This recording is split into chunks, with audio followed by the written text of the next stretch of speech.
Hello friends, ఇవాళ చాలా ఫాస్ట్గా అయిపోయే బ్రేక్ఫాస్ట్ గోధుమ రవ్వ ఉప్మా చూసేద్దాం ఎలా చేసుకోవాలో. ఇది ప్రతి ఇంట్లో మ్యాక్సిమం అందరు చేసుకుంటారు.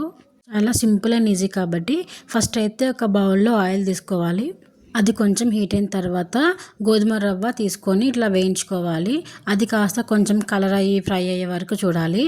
అది మాడిపోకూడదు కాబట్టి మనం ఇలా కలుపుతూ ఉండాలి స్పూన్తో. కొంచెం కలర్ చేంజ్ అయిన తర్వాత ఒక ప్లేట్లోకి తీసుకోవాలి. తర్వాత మనకు కావాల్సిన ఇంగ్రీడియంట్స్ పల్లీలు, కొత్తిమీర, కరివేపాకు, ఆనియన్స్, మిరపకాయలు, ఇంకా వీలైతే క్యారెట్, కాజు ఇలా మీకు నచ్చినవి తీసుకోవచ్చు. తర్వాత అదే బౌల్లో కొంచెం ఆయిల్ వేసి ఆవాలు, జీలకర్ర, మిరపకాయలు వేయాలి. తర్వాత కొంచెం ఫ్రై అయిన తర్వాత ఆనియన్స్ వేసి ఇంకొంచెం ఫ్రై చేయాలి.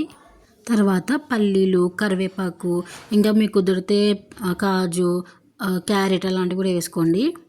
మేమైతే ఆ రోజు చాలా సింపుల్గా చేసుకున్నాము. మనం తీసుకునే రవ్వ క్వాంటిటీని బట్టి వాటర్ వేసుకోవాలి.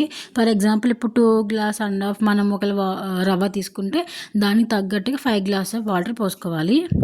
తర్వాత మీకు రుచికి తగ్గట్టుగా టేస్ట్ తగ్గట్టుగా కొంచెం సాల్ట్ వేసుకోండి. వాటర్ అంతా మంచిగా వేడి వచ్చేసి ఇంకా ఎసరు వస్తుందంట. మేమైతే ఎసరు వచ్చిన తర్వాత ఇంకా అందులో మనము ఫస్ట్ తీసి పెట్టుకున్న రవ్వ ఉంటుంది కదా, అది వేసేసుకోవాలి.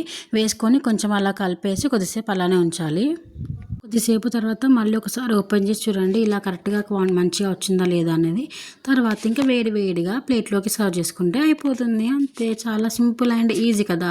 అట్లీస్ట్ ఒక్కరికైనా ఇది హెల్ప్ఫుల్ అవుతుంది కదా అని పెట్టాను video. If you like the video please subscribe to my channel and don't forget to like, share, comment and పక్కన ఉన్న బెల్ ఐకాన్ క్లిక్ చేయండి.